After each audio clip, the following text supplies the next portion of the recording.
Hi, my name is Shanique Powell, and today I will be giving you a history lesson. Not just on any lesson, but a lesson on European theater history. Throughout this video, you will be getting a behind-the-scenes look of how theater was founded back in the 18th century. The acting, the staging, how stagings were built.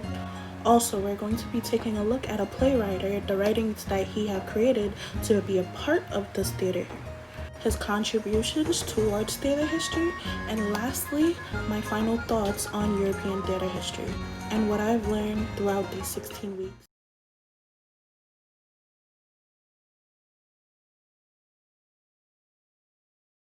It has been often been said that theater plays a great role in European history.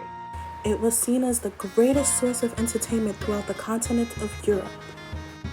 There were many different types of entertainment, but none like plays. The types of entertainment were jousting and gladiator shows, but nothing came down to the actual plays.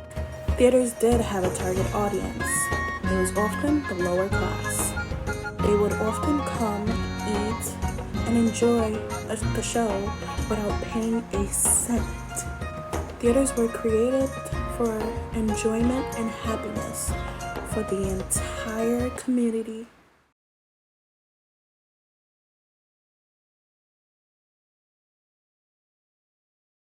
Wait, let's talk about it.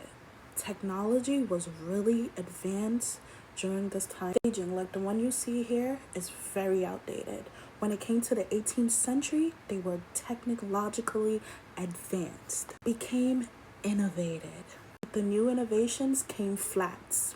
These hard surfaces painted and illustrated to give three-dimensional images.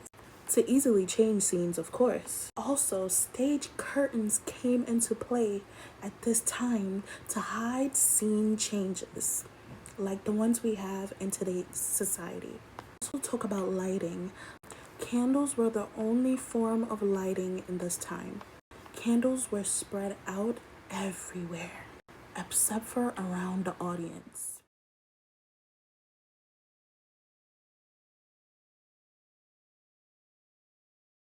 Audiences was stiff. The more famous public theaters were the straightforwardly named The Theater, as well as the Curtain, the Rose, the Swan, the Fortune, and for our purposes the most important, the Globe. The Globe was Shakespeare's theater, and like many other public theaters, it was located on the south bank of the River Thames. Although there were slight differences in the construction of Elizabethan public playhouses, they shared a great many similarities. To begin with, they were built with a circular footprint, like a giant letter O. In fact, Shakespeare often refers in his plays to this wooden O. Next, they were almost entirely open air, clearly open to the elements.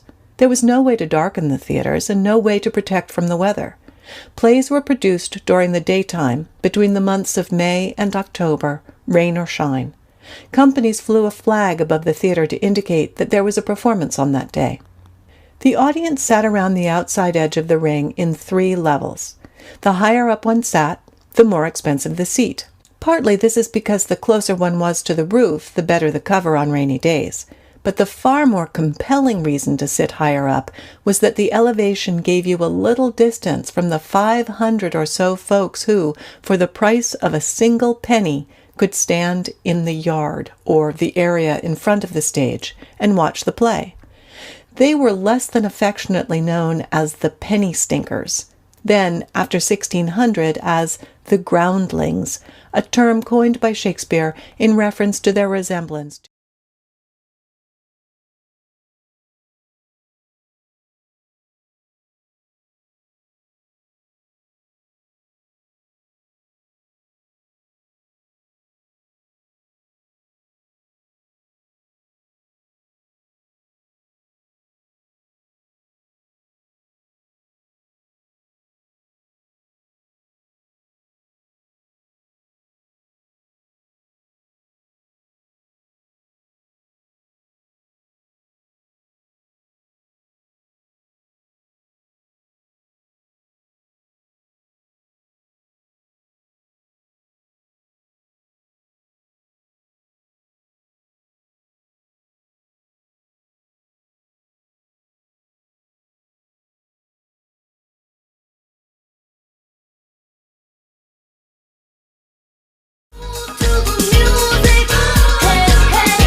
One important figure in European theater history was Alexander Dumas.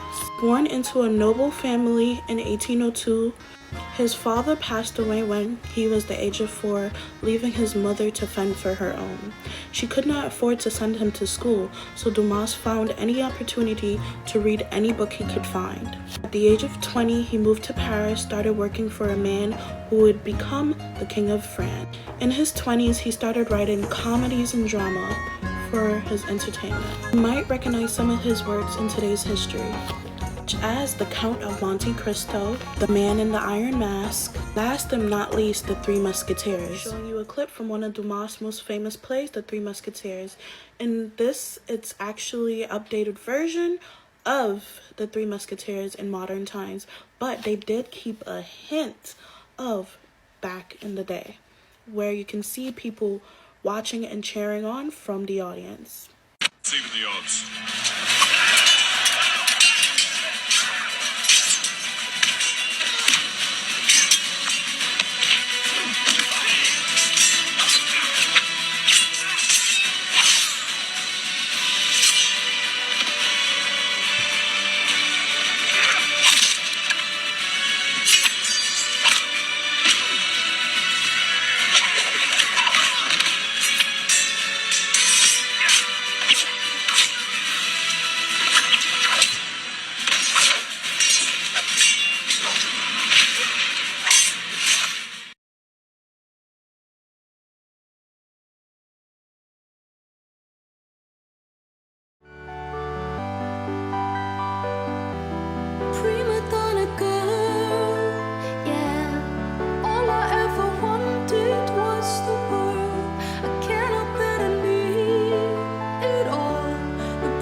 These are my final thoughts on European theater.